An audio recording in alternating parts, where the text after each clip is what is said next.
नमस्कार, आप सबका स्वागत है। आज बहुत स्पेशल महोत्सव है। कुछ लोग आज एकादशी मना रहे हैं, कुछ लोग आज वामन द्वादशी मना रहे हैं। और आज ही के दिन हम बहुत इम्पॉर्टेंट हमारा डिस्कशन जो है कि हिंदुज़्म से रिलेटेड लोगों को स्पेशली इंटरनेशनल लेवल पर open so called open minded लोगों के बीच में, लेफ़्ट विंगर्स के बीच में क्या क्या इश्यूज़ रहते हैं, उनको क्या क्या ऑब्जेक्शंस रहते हैं, आज उनको लेकर हम कुछ चर्चा करेंगे। क्योंकि अभी 12 सितंबर को ही जो कॉन्फ्रेंस होनी थी डिसमैंटलिंग ग्लोबल हिंदुत्व, वो कंक्लूड हुई है और उसके कुछ पॉडकास्ट हमें मिल पाए हैं और उसके मटेरियल से भी हम गो थ्रू किए थे। क्योंकि लास्ट टाइम जब हमने डिस्कशन किया था इसके ऊपर कि the last battle of Hinduism, कि किस प्रकार से स्कॉलरली लेवल पर, एकेडमिक लेवल पर, इंटरनेशनल लेवल पर एक कॉन्फ्रेंस ऑर्गेनाइज कराई जा रही है और फिर भी कोई इतना ख़ास कुछ रिएक्शन नहीं हो रहा है।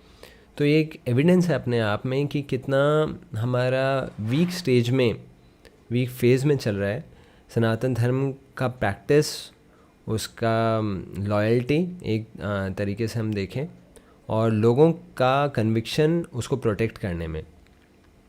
तो उस डिस्कशन में हमें एक बहुत इंटरेस्टिंग कमेंट आई थी और ये कमेंट आप सब देख रहे होंगे अभी स्क्रीन पर। तो ये कमेंट थी कि हम ये डिस्कस तो कर रहे हैं पर हमें ये भी डिस्कस करना चाहिए कि ये बैटल कैसे फ़ाइट करनी है, और पूरा डिस्कशन जो हमारा डिस्कोर्स है उसके ऊपर वो भी ज़रूरी है। तो हमने सोचा इस जो कॉन्फ्रेंस हुई थी उसके माध्यम से हम सारे पॉइंट्स निकालें जो जो ऑब्जेक्शंस थे और उनको बहुत खुले तरीके से उनको डिस्कस करें। ऐसा नहीं है सिर्फ हम क्रिटिसाइज़ करते रहें, लेकिन उनको डिस्कस करें कि क्या वैल्यू है उनमें, कि सचमुच में इन लोगों में हेट्रेड है या फिर ये मिसअंडरस्टूड हैं या फिर कुछ पॉइंट्स हैं कंटेंशन के सनातन धर्म के विरुद्ध। तो आज उनको चर्चा करेंगे और इसीलिए मैं रिक्वेस्ट करूँगा जो लोग हमारे इंस्टाग्राम ऑडियंस हैं वो हमें ज्वाइन कर सकते हैं यूट्यूब पर, सेम नाम से हमारा चैनल है, जिससे वो लोग थोड़ा और बेटर एक्सेस कर पाएँ, क्योंकि हम कई सारे पॉइंट्स, कई सारे स्टेटमेंट्स उनके चर्चा करेंगे। और क्षमा कीजिएगा हम थोड़ा लेट हुए लाइव आने में। तो ये जो पूरी कॉन्फ्रेंस हुई थी, इन्होंने एक इवेंट के रूप में इसको ऑर्गेनाइज़ किया था और उस इवेंट के अगर डिटेल्स में हम जाके देखें तो इन्होंने एक फील्ड मैनुअल भी तैयार किया हुआ था। फील्ड मैनुअल में जहाँ पर बहुत सारी डिटेल्स दी हुई थी और सार्कास्टिक तरीके से इन्होंने कई सारी चीज़ें डाली थी, कई सारे रेफरेंस मटेरियल डाले थे। अभी हम उसके रेफरेंस मटेरियल पर चर्चा ना करते हुए हम ज़्यादा चर्चा करेंगे कि उसमें क्या क्या मेन पॉइंट्स इन्होंने हाईलाइट किए हैं और देखेंगे कि उनकी क्या वैलिडिटी है। सबसे पहले एक डिस्कशन में ये हाईलाइट करते हैं ये लोग, ये तो इवेंट के मेन पेज पर था, कि हम जो क्रिटिसाइज़ कर रहे हैं वो एक्चुअली हिंदुत्व क्रिटिसाइज़ कर रहे हैं, हिंदुज़्म क्रिटिसाइज़ नहीं कर रहे हैं। और इसको हाईलाइट करते हुए इन्होंने हेडिंग दी थी, criticism of Hindutva is not anti Hindu. इस चीज़ की वैलिडिटी पर हम चर्चा करेंगे कि कितना ये एक्चुअली एंटी हिंदू नहीं था। ये बोल रहे हैं हम एंटी हिंदू नहीं हैं, हम बस हिंदुत्व पर डिस्कस कर रहे हैं। ये बहुत एक सेफ़ तरीका है। कभी भी आपको किसी चीज़ को क्रिटिसाइज़ करना है, उस चीज़ को आप क्रिटिसाइज़ कर दो दूसरा नाम देके, कि उस चीज़ के जो फेथफुल लोग हैं, जो लॉयल लोग हैं, वो उनको इतना गुस्सा भी ना है कि वो आपको अपोज़ करें, पर आप राइट अवे उसके बारे में कुछ क्रिटिसिज्म कर सकते हैं। तो इन्होंने बहुत सारी कुछ बातें लिखी हैं कि हम हिंदुत्व को क्रिटिसाइज़ कर रहे हैं और एंटी हिंदू हम नहीं हैं।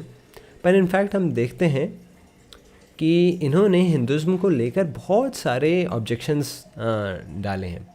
और सोचने वाली बात ये है कि ये जो हिंदुत्व की डेफिनेशन दे रहे हैं उसमें इन्होंने डिफरेंशिएशंस इंक्लूड किए हैं सावरकर एट्सेट्रा कुछ लोगों की, वो तो सही है, लेकिन इनका जो क्लेम है कि हिंदुज़्म को हम क्रिटिसाइज़ नहीं कर रहे। यूजुअली लोग हिंदुज़्म को क्रिटिसाइज होते हुए देखकर हमें अपोज करते हैं, हम उसको नहीं क्रिटिसाइज़ कर रहे। पर आप देखेंगे इनके रेफरेंस मटेरियल में जाके, इनके डिस्कशंस में हिंदुज़्म की कई सारी प्रैक्टिसेस पर हैवी क्रिटिसिज्म हुआ है, और वो हम आगे भी देखेंगे इन्हीं स्पीकर्स में। आनंद पटवर्धन एक स्पीकर थे, उनका जो स्पीच था उसके कुछ उनमें से कुछ पॉइंट्स मैंने सिलेक्ट किए थे हमारे डिस्कशन के लिए। सबसे पहले तो वो शुरू ही ऑब्वियसली ऐसे करते हैं कि उनके मत के अनुसार कि Hinduism is less a religion, Hinduism एक धर्म भी नहीं है जिसको कहीं पर लिखा गया था या फिर किसी पत्थर पे लिखा गया, वो पत्थर की लकीर नहीं है। ये कल्चर्स, अलग अलग कल्चर्स चलते आ रहे थे, अलग अलग ट्रेडिशंस थे, अलग अलग कल्चर्स थे, उनको एक साथ मिला के हिंदू नाम दे दिया गया। और ये बोल रहे हैं कि एक इंडिजिनस पॉपुलेशन जो भारत के मूल निवासी थे, वही आर्यन इन्वेजन थ्योरी, अगर आप में से कुछ लोग परिचित हों उससे, तो उसको रेफ़र करते हुए बोल रहे हैं कि जो भारत के मूल निवासी थे वो लोग धीरे धीरे कल्चर के टच में आ रहे थे और धीरे धीरे उन्होंने ये डेवलप किया। और फिर ब्राह्मणिकल कल्चर को क्रिटिसाइज़ कर रहे हैं। ब्राह्मण्स हिस्टोरिकली कंट्रोल नॉलेज, बोल रहे हैं कि ब्राह्मण नॉलेज को कंट्रोल करते थे जिससे उनकी हायर पोजीशन बनी रहे, वो लोगों को एक्सप्लॉइट कर सकें और डेमोक्रेटिक ना हो, लोगों के पास पावर ना आए, सुपीरियरिटी एक्सर्ट करने का तरीका था उनका। तो जो लोग इंस्टाग्राम पर जुड़े हुए हैं, मैं रिक्वेस्ट करूँगा वो यूट्यूब पर आ सकते हैं, बेटर उनको एक्सपीरियंस होगा। फिर ये एक तीसरी स्पीकर थी मीना कंदसमी, और ये बोलती हैं कि एक हिस्टोरिकल एवोल्यूशन रहा है। कहाँ से? सनातन धर्म से। पहले इसका नाम सनातन धर्म था, फिर ये ब्राह्मणों का धर्म बना, फिर इसको नाम ये हिंदुत्व दिया गया और संघ परिवार, ये है इसका एवोल्यूशन। तो ये उनका मानना है, और वो क्रिटिसाइज़ करती हैं हिंदुज़्म को। The basic concept of Sanatan धर्म, the core ideology is inequality by birth. बहुत बड़ा स्टेटमेंट नहीं, एलिगेशन उन्होंने दिया कि जो कोर कॉन्सेप्ट है सनातन धर्म का वो ये है कि बचपन से ही आप अलग अलग हैं, इनइक्वल हैं, और ये क्रिटिसिज्म के सेंस में उन्होंने दिया है। और उन्होंने एक पॉइंट ये भी बोली कि जो फ़िलॉसफी है कास्ट की, पैट्रियार्की की, कि भाई मेल लोगों का ही चलेगा, वो कोर है सनातन धर्म की, और उसी के थ्रू सब चीज़ें चलती हैं। और ये बोलती हैं कि सनातन धर्म के लोगों ने जैनिज़्म और बुद्धिज़्म को क्रिटिसाइज़ किया एथीस्टिक बोल के, ये बोलते हुए कि क्योंकि इन लोगों ने हमारी ब्राह्मणिकल जो पावर थी उसको हटा दिया है, उस वजह से इनको एथीस्टिक बोला गया। सनातन धर्म के लोग इसको इसलिए एथीस्टिक बोलने लगे। तो अपने आप में ऐसे इन धर्मों में कोई एथीज़्म नहीं है, उसको एथीज़्म करके उसको डिग्रेड, उसको क्रिटिसाइज़ करते थे ब्राह्मण, बस अपनी सुपीरियरिटी मेंटेन करने के लिए। ये कुछ पॉइंट्स थे, और भी कुछ पॉइंट्स थे उनके कि ये सब चीज़ें बस की जाती हैं पोलराइज़ करने के लिए लोगों को, जिससे एक सेंटिमेंट क्रिएट हो जाए जो वोट बैंक के लिए फेवरेबल हो। हिंदुत्व से ये एलिगेशन लगाते हैं बीजेपी आरएसएस प्रमुख रूप से, और हिंदुज़्म को भी क्रिटिसाइज़ किया ही है ऑफ कोर्स। तो अपने आप को फेमिनिस्ट बताते हुए ये एक्सप्लेन कर रही हैं कि पूरा एनाइलेशन ज़रूरी है, सब खात्मा ज़रूरी है कास्ट का, कास्ट सिस्टम का, जिससे फेमिनिज्म अच्छे से शेप ले सके। बोलती हैं कि कास्ट सिस्टम को हटाए बिना फेमिनिज्म नहीं आ पाएगा। फिर अलग अलग जो स्पीकर्स थे उन्होंने ये बोला कि हिंदुत्व, ब्राह्मणवाद, ये सब आरएसएस के वो सपोर्टेड चल रहे हैं, आरएसएस इन्हें सपोर्ट कर रहा है, जिससे वो सुप्रीमेसी कंटिन्यू चलती रहे। और एक आईएएस ऑफिसर पी शिवकामी, इन्होंने बोला है रेजिस्टिंग हिंदुत्व को रेजिस्ट करना। क्या रेजिस्ट करना है? आरएसएस बीजेपी को नहीं, कास्टिज्म को रेजिस्ट करना है। कास्ट ये पूरा रिस्पॉन्सिबल है किसके लिए? विमेन के प्रति जो सब्जुगेशन हुआ है, जो उनके प्रति सेकेंडरी स्टेटस जो उन्हें दिया गया है उसके प्रति, और उनकी जो शादी करने के का जो तरीका है, वो सब चीज़ें बस पैट्रियार्की को मेंटेन करने के लिए, कि मेन सुपीरियरिटी को मेंटेन करने के लिए। तो ये, और उनमें से एक जो व्यक्ति अटेंड करके आए इस महान कॉन्फ्रेंस को, उनमें से एक का कहना है, उसको ये समझ में आया कॉन्फ्रेंस के बाद कि ये पूरा एक हिंदुत्व जो कल्चर चल रहा है अभी, ये क्या कर रहा है, इंडिया को मूव अवे कर रहा है। कहाँ से? सेक्युलरिज्म से। और अब इंडिया को यही हिंदुत्व ये क्या बोल सकते हैं, डिक्टेट कर रहा है कि क्या सही है क्या गलत है। और अब हिंदू जो इंडियन जो डेमोक्रेसी है वो बस हिंदुत्व को सर्व कर रही है, कॉमन इंडियन सिटीज़न को नहीं सर्व कर रही। कहने का मतलब कॉमन इंडियन सिटीज़न का कोई मतलब नहीं है हिंदुज़्म से, हिंदुत्व से। और ये कुछ पॉइंट्स मैंने फिर समराइज़ किए।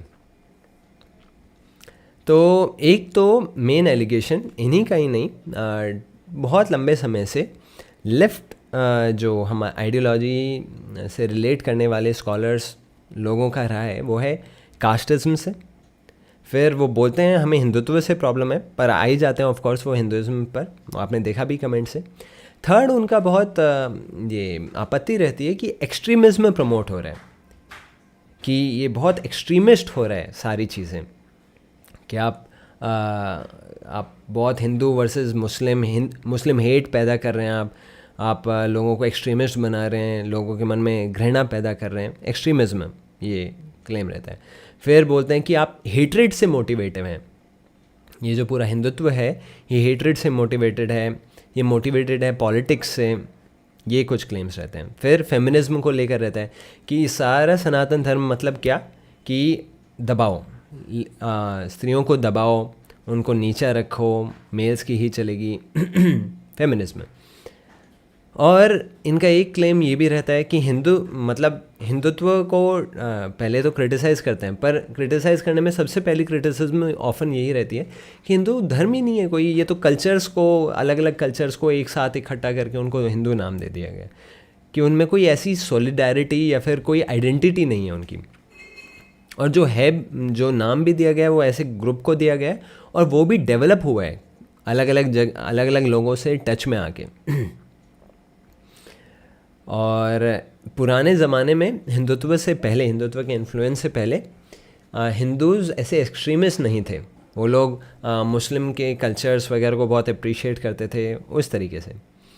तो ये कुछ हमारे कंक्लूजन, मतलब हमने कॉमन फीचर्स देखी टाइम एंड अगेन, जो ऐसे डिस्कशंस में आती है, ऐसे कॉन्फ्रेंसेस में आती है। इन पे एक एक करके हम तसल्ली से आज चर्चा करेंगे। आज यही हमारा टॉपिक है कि क्या प्रॉब्लम्स हैं, क्या मिसअंडरस्टैंडिंग्स हैं लोगों को इस दुनिया में, स्पेशली लेफ़्ट माइंडेड ओपन लोगों को, सो कॉल्ड जो अपने आप को प्रोग्रेसिव लोग बोलते हैं, अपने आप को बहुत लिबरल माइंडेड सोचते हैं, उन लोगों को क्या आपत्ति है, क्या उनकी मिसअंडरस्टैंडिंग्स है। तो उन मिसअंडरस्टैंडिंग्स को अंडरस्टैंड करना, क्योंकि जब तक हम समझेंगे नहीं तब तक हम उसको प्रॉपर तरीके से डील नहीं कर पाएंगे। ऐसा हो सकता है ये लोग जेन्युइनली मिसअंडरस्टूड हों, मतलब इनको समझ में ना आ रहा हो क्या है actually, let's say caste system क्या था एक्चुअली। अगर कुछ वाक्य हैं हमारे शास्त्रों में जो स्त्रियों के प्रति अजीब सा भाव दे रहे हैं, तो उनका मतलब क्या है। हो सकता है जेन्युइन रूप में मिसअंडरस्टैंडिंग हो, तो उसमें हेल्प किया जा सकता है इनको। या फिर ये भी पता लगाया जा सकता है इनको समझकर कि ये एक्चुअली हेट से मोटिवेटेड हैं क्या।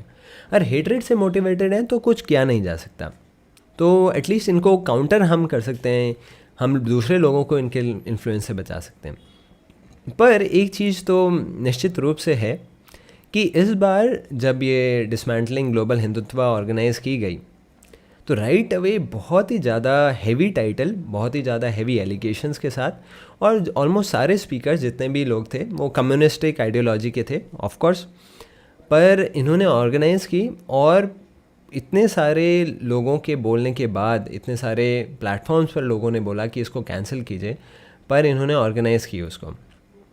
तो इनमें वो करेज तो है कि in the face of opposition इन्होंने उसको किया एग्जीक्यूट। और ये भी बात निश्चित रूप से है कि काफ़ी हद तक इसको काउंटर करने के लिए हमारे स्पेशली जो सोशल मीडिया प्लेटफॉर्म्स हैं उन पे काफ़ी सारे वीडियोस आए। कुछ स्पिरिचुअल ऑर्गेनाइजेशंस ने भी इसके ख़िलाफ़ बोला, इसको एड्रेस किया, खिलाफ़ तो नहीं बोला। और कई यूट्यूबर्स ने इसके ऊपर अपनी टिप्पणी दी।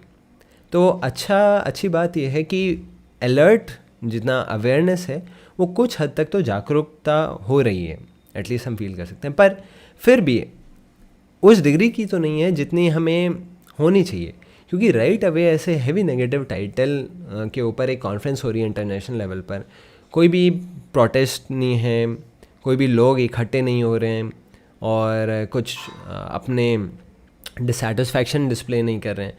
कुछ लोग बस सोशल मीडिया पर उसको डिसकंटेंट अपना एक्सप्रेस कर रहे हैं।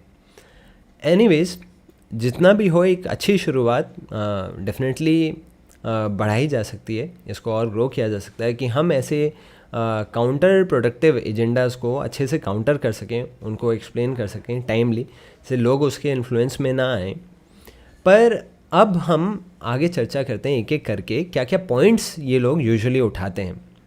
तो सबसे पहले अगर हम चर्चा करें, एक्सट्रीमिज़म की चर्चा करते हैं, क्योंकि one of the most important claims जो ये लोग बोलते हैं, वो ये लोग बोलते हैं कि एक्सट्रीमिस्ट हैं, ये लोग डिस्क्रिमिनेशन पैदा कर रहे हैं, हेट्रेड पैदा कर रहे हैं, लोगों को भड़का रहे हैं और ये दुश्मनी पैदा कर रहे हैं उस तरीके से।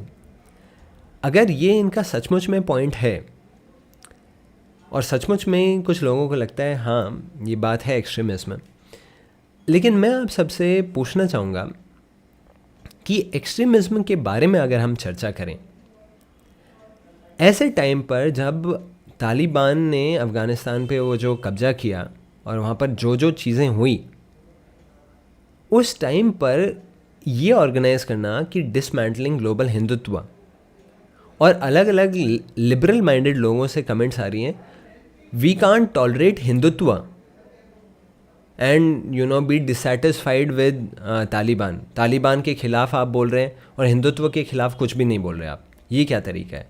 इसके ख़िलाफ़ भी बोलिए, इसको भी टॉलरेट मत कीजिए। पॉइंट ये था कि जब एक बहुत हेवी फॉर्म का एक्सट्रीमिज्म सामने आ रहा था, इस्लाम का या फिर तालिबान का हम बोलें, उस समय पर जबकि एक कॉन्फ्रेंस ऑर्गेनाइज होनी चाहिए थी, लोगों के ओपिनियंस निकलने चाहिए थे कि कैसे इस्लामिक आइडियोलॉजी में, उसके प्रैक्टिशनर्स में एक्सट्रीमिज्म एग्जिस्ट करता है, कुछ ग्रुप्स में डेफिनेटली एग्जिस्ट करता है, उसको डिस्कस करने के बजाय, उसके ऊपर कोई कॉन्फ्रेंस ऑर्गेनाइज करने के बजाय, ये लिबरल माइंडेड लोग जिनको एक्सट्रीमिज्म से प्रॉब्लम है, वो उस टाइम पे जब मेन इवेंट इस्लामिक आइडियोलॉजी से रिलेटेड है, उस टाइम में लोगों को एज एफ डाइवर्ट क्यों कर रहे हैं एक्सट्रीमिज्म में बाय हिंदुत्व? कोई ऐसा मेजर इवेंट नहीं हुआ है, कोई ऐसा केस नहीं हुआ है, कोई ऐसी फाइंडिंग नहीं हुई है कि कुछ बहुत बड़ा खुलासा हुआ हो, ऐसे भड़काया जा रहा है। उस पॉइंट पर जब सब लोगों का अटेंशन उस मेन एजेंडा पर आना चाहिए टाइम एंड अगेन, कि ऐसे बड़े इवेंट हुआ है, वर्ल्ड लेवल का इवेंट हुआ है, तालिबानियों ने जो किया, उस टाइम पर उस मेन एजेंडा को एड्रेस करने बजाय जो सब लोगों के आंखों के सामने है, ऐसे एजेंडा डिस्कस करना जो रेलेवेंट नहीं है अभी एटलीस्ट, और उसमें एक्सट्रीमिज्म को हाईलाइट करना इस तरीके से एज इफ हिंदुत्व की वजह से सारा एक्सट्रीमिज्म है और किसी और आइडियोलॉजी में एक्सट्रीमिज्म ही नहीं है। और इनमें से एक जो अटेंडेंट था वो बोल रहा था कि आरएसएस ने हमारी कॉन्फ्रेंस के बाद ये ऑर्गेनाइज़ किया है कुछ डिसमेंटलिंग इस्लामिक जिहाद, ये दिखा रहे हैं देखो कितना हेट्रेड है इनका इस्लाम के प्रति। तो अगर डिसमेंटलिंग इस्लाम एट्सेट्रा से उनका हेट्रेड दिख रहा है, तो इससे तो आपका भी हेट्रेड दिख रहा है। और ऑफ कोर्स इंटेंशंस पर डाउट किया जा सकता है, क्योंकि अगर लोगों को सचमुच में चिंता है एक्सट्रीमिज्म से लेकर, आप सब लोग अपने गली मोहल्ले में ग्राउंड लेवल पे आके देखिए, ज़्यादातर लोग जो ऐसी कॉन्फ्रेंसेस अटेंड करते हैं वो होते हैं स्कॉलर्स, जिनको कुछ मतलब नहीं है ग्राउंड रियलिटी क्या है, जिनको भारत में गांव में क्या हो रहा है, कस्बे में क्या हो रहा है, सिटीज़ में क्या हो रहा है, उससे कुछ ज़्यादा मतलब नहीं है, ना ज़्यादा उनको पता है। ऐसे लोगों को कोई भी आप पिक्चर दिखाइए वही उनके लिए रियलिटी है। पर आप सब लोग ग्राउंड पे जो रह रहे हैं, ज़्यादातर लोग हमारी ऑडियंस में वही लोग रहेंगे, आप सब लोग देखिए कहाँ पर एक्सट्रीमिज्म ज़्यादा है। इतना सब होने के बाद, इतना सब सुनने के बाद कि एज एफ हिंदुत्व की वजह से एक्सट्रीमिज्म हो रहा है, हेट्रेड फैल रहा है, जितना भी हुआ है at best Hindutva, RSS, BJP etcetera ऐसी ऑर्गेनाइजेशंस की वजह से मैं जो फील करता हूँ ग्राउंड लेवल पे एटलीस्ट एक आइडेंटिटी क्रिएट हो रही है, पॉजिटिव आइडेंटिटी, कि लोग एटलीस्ट एक पॉजिटिव सेटिस्फैक्शन और पॉजिटिव प्राइड फील कर रहे हैं अपनी आइडेंटिटी को लेकर। एट बेस्ट ये हो पा रहा है। कुछ जगह ये भी नहीं हो पा रहा है, लोगों को बस प्रोपेगेंडा दिखता है हर जगह पर, उनको कोई मतलब नहीं है राम मंदिर बना है, क्या हुआ है, कुछ मतलब नहीं है। लेकिन ज़्यादातर लोगों पर जो प्रभाव पड़ा है वो ये प्रभाव पड़ा है कि they are feeling happy about being Hindu, about being follower of Sanatan Dharma. Ram जी जय श्री राम बोलने में अब उनको खुशी होती है, उनको खुशी है कि अब ये सारे पॉजिटिव डेवलपमेंट हो रहे हैं कि राम मंदिर बन रहा है और कई सारे एक्शंस जो लिए गए हैं, सिटीज़ के नाम चेंज हो रहे हैं, तो हमारे कल्चर से रिलेटेड है, लोगों को खुशी हो रही है। हेट्रेड जैसी फीलिंग ग्राउंड रियलिटी में अगर आप आके देखें, आप सब लोग भी अपने हमारे कमेंट्स में इस पर अपनी टिप्पणी भी दे सकते हैं कि आपको क्या लगता है कि एज इफ एक्सट्रीमिज्म इसको लीड कर रहा है क्या, कि हमारे अंदर हेट्रेड पैदा हो रहा है, हम बहुत गुस्सा हो रहे हैं, हम कुछ वायलेंस के प्रति, या फिर एट बेस्ट एक पॉजिटिव फीलिंग आ रही है। इसको आप सब खुद बता सकते हैं। मुझे तो एट बेस्ट ये एक फीलिंग ऑफ प्राइड देता हुआ लग रहा है। एनीवेज, अगर एक्सट्रीमिज्म पर चर्चा ही है तो वो इस्लाम को लेकर ज़रूर होनी चाहिए थी, जो इनका पॉइंट था। उसके साथ साथ अगर हम दूसरे पॉइंट पर हम इनकी चर्चा करें, ये बार बार जो निकल के आता है कि हिंदुत्व अलग अलग है, हिंदुज़्म तो वसुदेव कुटुंबकम है कि ये सब लोग साथ में रहें, मिलजुल कर रहें, अहिंसा सबसे बड़ा धर्म है हिंदुज़्म का और हिंदुत्व मतलब इनकी आइडियोलॉजी कि हम सुप्रीम हैं। तो पॉइंट ये है, ऐसी टर्मिनोलॉजी यूज़ करना कोई बुराई नहीं है, और असलियत में आरएसएस अपने आप में एक ऑर्गेनाइजेशन है, उसकी एक आइडियोलॉजी थी जो कि सनातन धर्म से थोड़ी डिफरेंट बोली जा सकती है, और मैं भी उससे ज़्यादा सपोर्टिव नहीं हूँ उस आइडियोलॉजी के कुछ पार्ट से, वो ठीक है। पर ऐसी टर्म्स यूज़ करके लोगों को बेवकूफ़ बना देना कि हम हिंदुत्व को क्रिटिसाइज़ कर रहे हैं और ले देकर वापस फिर हिंदुज़्म को ही क्रिटिसाइज़ करना, तो ये तो बहुत सरासर हिपोक्रेसी है। स्कॉलरशिप के नाम पे बिल्कुल चीटिंग है। आप एजेंडा ऐसे दिखा रहे हैं बचने के लिए कि क्रिटिसाइज़ ना करे कोई व्यक्ति, कि हम हिंदुज़्म को कुछ नहीं बोलेंगे, हम हिंदुत्व को टारगेट कर रहे हैं। और कई सारे स्पीचेस में आपके सारा जो स्टडी मटेरियल है, और इन्होंने व्यंग करते हुए एक साधना कोर्स डाला हुआ है, उसमें सारे जो एंटी प्रोपेगेंडा वाले एलिमेंट्स हैं उन सबको डाला हुआ है कि आप कास्ट के खिलाफ पढ़िए, आप फेमिनिज्म कैसे लेडीज़ को कैसे सप्रेस किया जाता है हिंदुज़्म में, उसके ऊपर पढ़िए, पूरा लिस्ट कंपाइल की हुई है। अल्टीमेटली ले देकर हिंदुज़्म पर ही आना है, तो ऐसी टर्मिनोलॉजी क्यों यूज़ करनी। जो भी है, अगर हम चर्चा करें इनके एक और एजेंडा को लेकर, फेमिनिज्म को लेकर, फेमिनिज्म एक बहुत बड़ा इशू करेंटली चल रहा है, करेंटली कुछ समय से ही चल रहा है, कि कई सारे श्लोक हैं हमारे शास्त्रों में जिनमें ऐसा दिखाया जाता है स्त्रियों की पोजीशन को बहुत डिमीन किया जा रहा है, स्त्रियों को डिमीन किया जा रहा है, और ये अपने आप में बहुत बड़ा एक विषय है, जिसके ऊपर रिसेंटली हमने एक वीडियो भी डाला था। हमारे ही ग्रुप में एक जो टीममेट हैं हमारी, उन्होंने ये वीडियो डाला था एक डिस्कशन में एक और लेडी से, तो उसमें वो डिस्कस कर रहे हैं। पर एनीवेज, आप खुले दिमाग से देखिए, फेमिनिज्म का अगर ऑब्जेक्टिव सिर्फ ये है कि हमें इंडिपेंडेंस देनी है, हमें सेल्फ रिस्पेक्ट क्रिएट करना है, हमें रिस्पेक्ट करना है विमेन के प्रति, तो आपका टारगेट क्या होना चाहिए करंट परिप्रेक्ष्य में। आप सब देखिए, ऐसा तो नहीं है सब लोग शास्त्र पढ़ रहे हैं, वही रामायण पढ़ रहे हैं, सब लोग रामचरितमानस पढ़ रहे हैं, गीता पढ़ रहे हैं, और उससे एक्सट्रीमिस्ट हो रहे हैं, उससे लेडीज़ के खिलाफ उनमें गलत भाव आ रहा है। ऐसा तो कुछ दिखता नहीं है मुझे तो हार्डली कोई व्यक्ति दिखता है जो गीता पढ़ के भी खोल के भी देखता हो, साल में एक बार भी गीता जयंती पर भी खोल के देखता हो, हार्डली मुझे तो कोई नहीं दिखता है। तो इतना ज़्यादा क्रिटिसाइज़ करने की क्या आवश्यकता है? चलो क्रिटिसाइज़ कर रहे हैं। पॉइंट ये है, फेमिनिज्म अगर जेन्युइन है, अगर जेन्युइन में उन्हें कंसर्न है रिस्पेक्ट को लेकर, विमेन की पोजीशन को लेकर, तो उनको टारगेट क्या करना चाहिए? सबसे बड़ी प्रॉब्लम क्या है विमेन के लिए आज के समय में? मैं पर्सनली जो फील करता हूँ वो है ऑब्जेक्टिफिकेशन विमेन को लेकर, कि कोई भी स्त्री है उसकी पोजीशन आप राइट अवे एज सेक्स के रिप्रेजेंट पर्सपेक्टिव से करते हैं, उसको एन्जॉयमेंट की दृष्टि से देखते हैं। एक ऐसी पदवी जो हमेशा से माताओं बहनों को के रूप में दी जाती थी, किसी भी एक पर स्त्री को, चाणक्य पंडित बोलते थे मातृवत परदारेषु, कोई भी पर स्त्री है उसको मातृवत देखना, उसको माँ के रूप में देखना, प्रैक्टिकली कल्चर होता था हमारे यहाँ। अभी भी साउथ इंडिया में कई जगह पर ये कल्चर है कि स्त्रियों को माँ बोलकर एड्रेस करना, उनको बिल्कुल रिस्पेक्ट देना।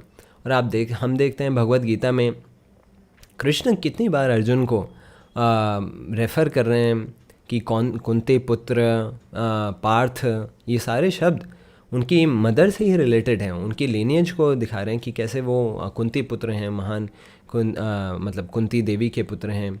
कई सारे श्लोक आते हैं जिनमें अलग अलग योद्धाओं के नाम उनकी माता के ऊपर दिए गए हैं, गंगा पुत्र भीष्म और कई सारे योद्धाओं के नाम।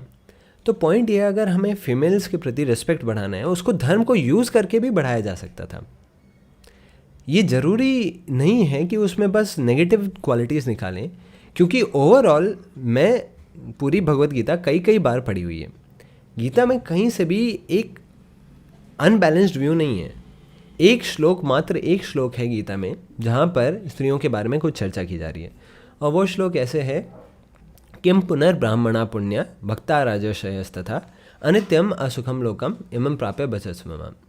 और उससे पहले है कि माम ही पार्थ विपाश्रित्या येपि सु पापयोनया स्त्रियो वैश्यस तथा शूद्रस तेपि यान्ति पराम गतिम। वहाँ पर कृष्ण बोल रहे हैं कि इवन जिनको वर्णाश्रम की पर्सपेक्टिव से थोड़ा लोअर वर्ण के माने जाते हैं, वैश्य शूद्र इत्यादि, वो भी लोग अगर मुझे सरेंडर करेंगे उनको भी परम गति मिल जाएगी। और फिर स्त्रियों के बारे में चर्चा है और पाप योनि शब्द यूज़ किया गया है। कुछ लोग बोलते हैं कि ये पाप योनि स्त्रियों वैश्यों शूद्रों के लिए यूज़ किया गया है, पर कुछ जो आचार्य हैं, रामानुजाचार्य, वो रेफ़र करते हैं कि ये पाप योनि इन लोगों के लिए नहीं है, ये एक कैटेगरी के लोग हैं जिनका आचार खराब है, जो मॉरल नहीं है, जिनमें गंदी क्वालिटीज़ हैं। तो अपने आप देखा जाए भगवत गीता में कहीं भी ऐसा कुछ हेट्रेड, इनइक्वालिटी जैसे प्रमोट दूर तक नहीं किया जा रहा। बाकी भगवत गीता में इवन ये जो डिवीज़न है वर्ण को लेकर, उसके प्रति भी बहुत साइंटिफिक अप्रोच है।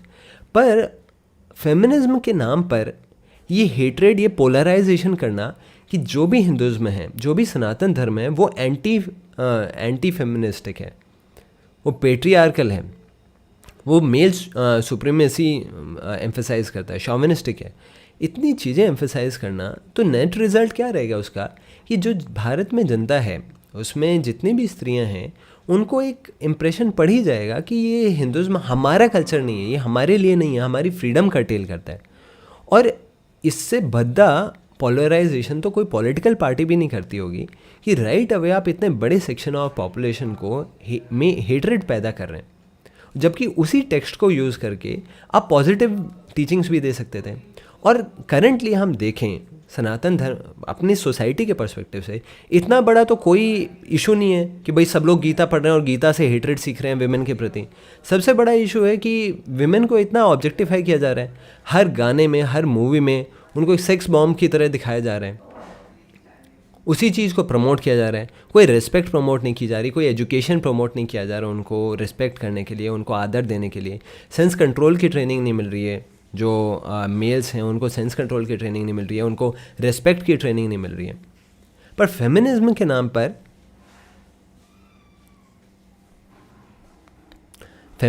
नाम पर चलने क्या लगता है, अगर आप देखें, ये एक फेमिनिस्टिक प्रोटेस्ट ऑर्गेनाइज हुई थी पिंजरा तोड़ के नाम पे, और उसमें इस टाइप के स्लोगन्स, इस टाइप के नारे लगाए जाते थे, और ये कई सारे एजुकेशनल इंस्टीट्यूट्स में ऑर्गेनाइज की गई थी। हम भारत की माता नहीं बनेंगे, माँ से आज़ादी, माँ की आज़ादी, बाप से आज़ादी, पुलिस से आज़ादी, पॉलिटिक्स करने की आज़ादी, प्यार करने की आज़ादी, सेक्स करने की आज़ादी, हाँ बोलने की आज़ादी, ना बोलने की आज़ादी, पढ़ाई करने की आज़ादी। वी वॉन्ट मदर इंडिया, हम माँ नहीं बनेंगे।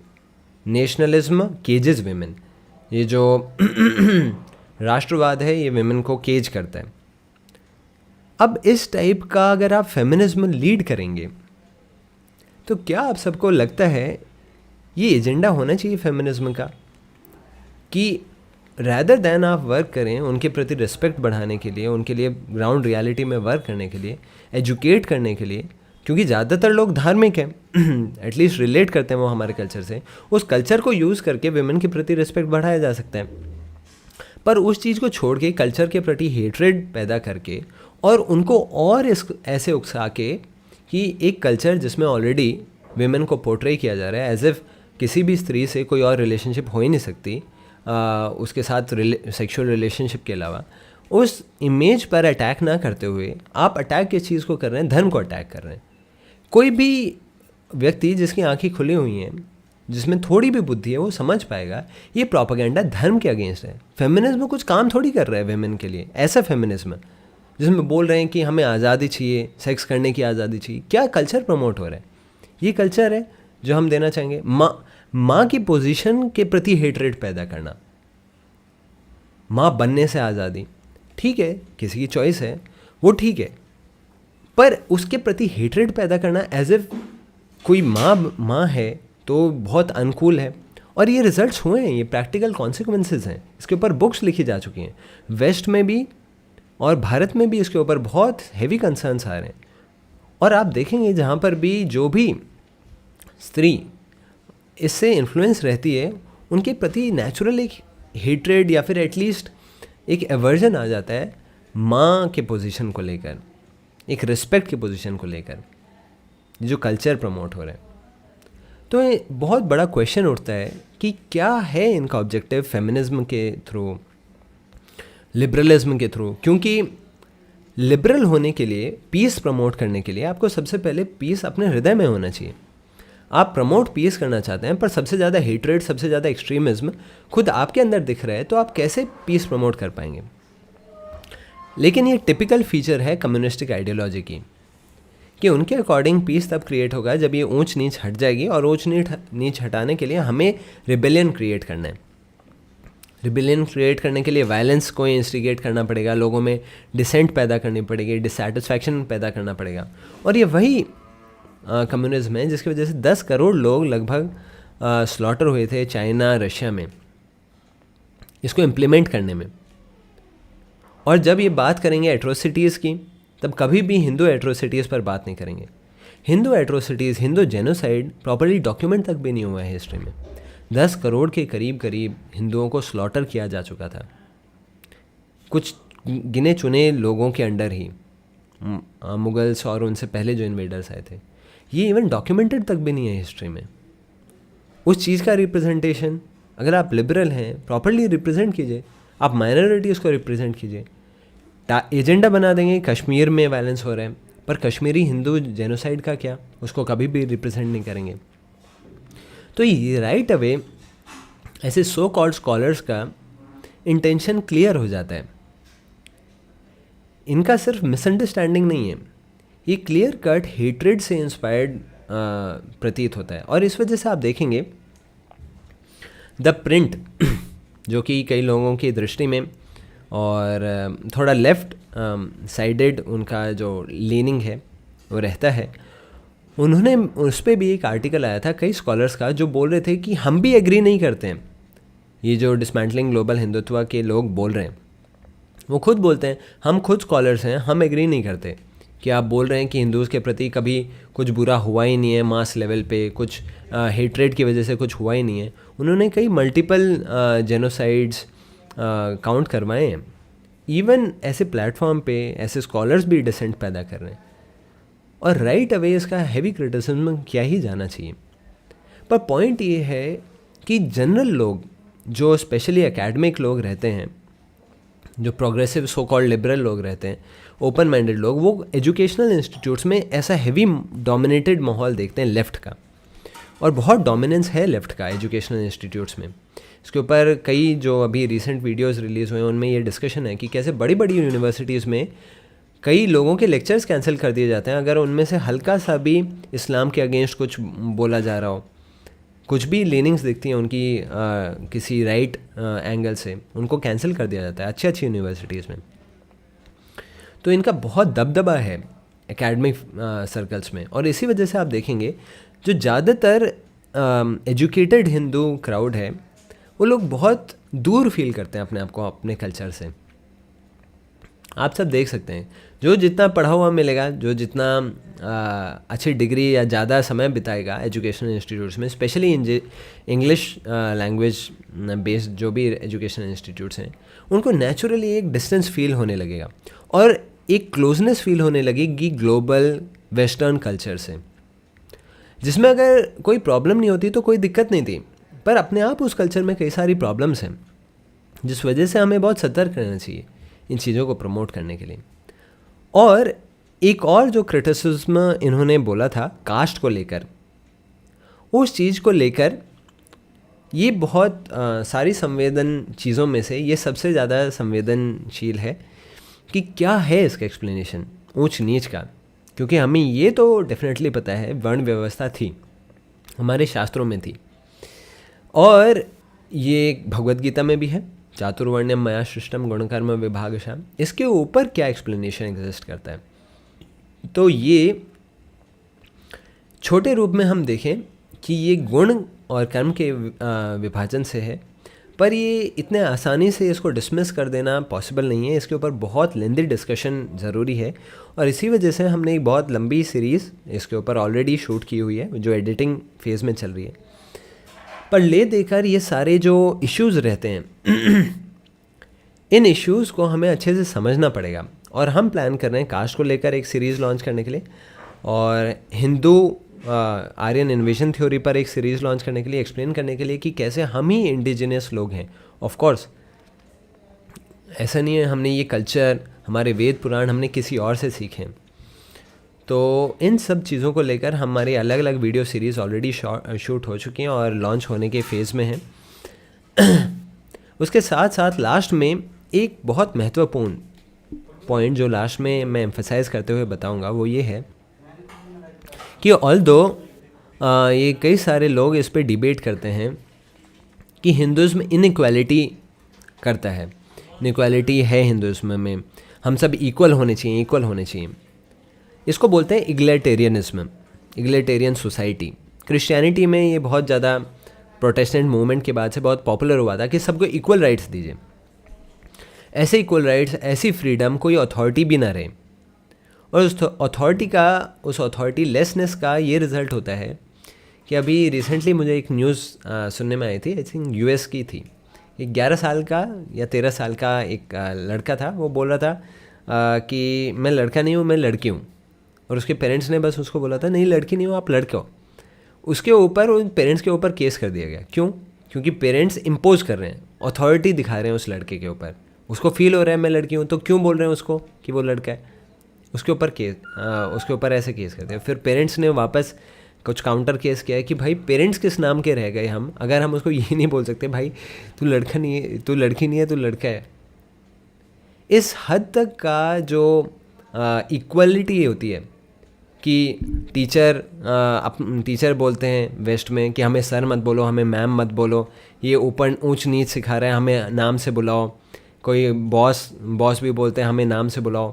ये जो कल्चर है ये दिखने में बड़ा कूल लगता है, और हमें लगेगा सनातन धर्म में ऐसी इक्वालिटी नहीं थी, पर अपने आप में हमें समझना पड़ेगा बाकी सारे धर्मों से हमारे सनातन धर्म में ये जो साइंस है ऑर्गेनाइजेशन की, ये बहुत इम्पॉर्टेंट रही है। इनफैक्ट पूरे सिविलाइजेशन की हिस्ट्री में, पूरी दुनिया की, अकेली हमारी सिविलाइजेशन एंशिएंट सिविलाइजेशंस में सर्वाइव कर रही है, तो हमें एटलीस्ट रिस्पेक्ट की दृष्टि से इसके ऑर्गेनाइजेशन को समझना चाहिए कि क्यों अलग अलग रोल्स और रिस्पॉन्सिबिलिटीज़ में ये डिफ़ाइन किया जाता था कि किसकी बात मानी जाएगी।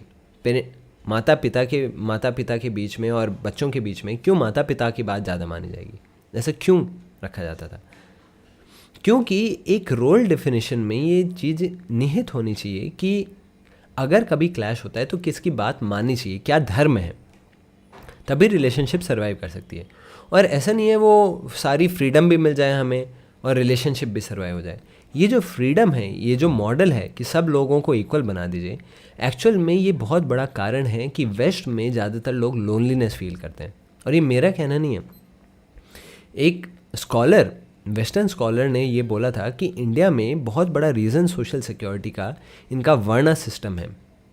ऑफ कोर्स वो वर्ण सिस्टम को कास्ट से रिलेट कर रहे थे पर वो अप्रिशिएट कर रहे थे इनकी जॉब सिक्योरिटी, इनका सोशल सिक्योरिटी। इसका बहुत बड़ा एक सीक्रेट है कि इनका जो सिस्टम्स रहे हैं वर्ण के। तो हमें कभी भी हिंदुज़्म को जस्टिफाई करने के लिए, सनातन धर्म को जस्टिफाई करने के लिए ये कभी नहीं बोलना चाहिए कि कोई वर्ण व्यवस्था थी ही नहीं, कोई ऑर्गेनाइजेशन नहीं था।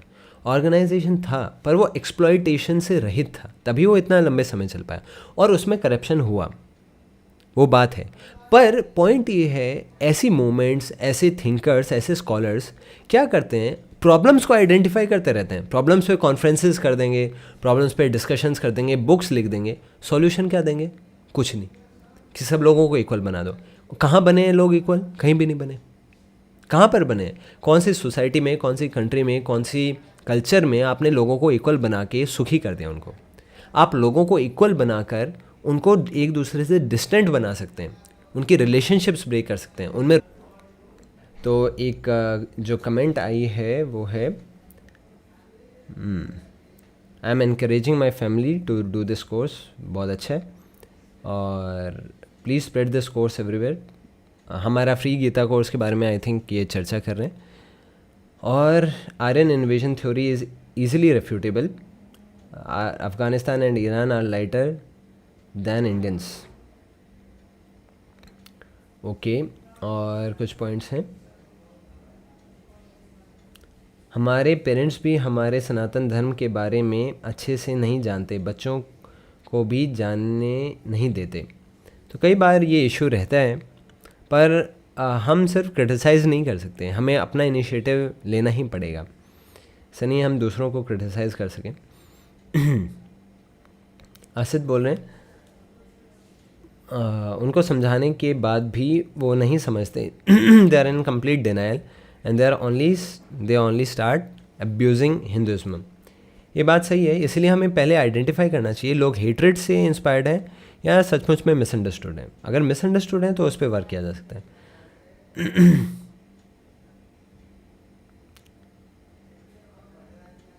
अभी भारत बहुत ज़्यादा नेगेटिव से मोटिवेटेड हैं।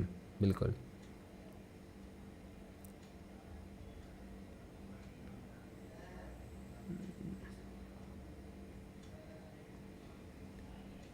यूनिवर्सिटी बननी चाहिए फेक आर्यन इन्वेजन थ्योरी। तो बहुत सारे कमेंट्स आ रहे हैं, तो आज हम यहीं पर एंड करते हैं। हमने कई सारे पॉइंट्स डिस्कस किए और हमने डिस्कस किया कि समरी में इनके क्या एलिगेशंस रहती हैं और कैसे हम उसके ऊपर पूरे डिटेल में सीरीज़ लॉन्च करेंगे। तो आप सब हमारे साथ बने रहिएगा और आप सब हमारे रजिस्टर कर सकते हैं हमारे गीता कोर्स पर, जिससे ये एजुकेशन आप और इंटरेक्टिव तरीके से और धर्म के प्रति और क्लोज आ सकें। आप सबका बहुत बहुत धन्यवाद।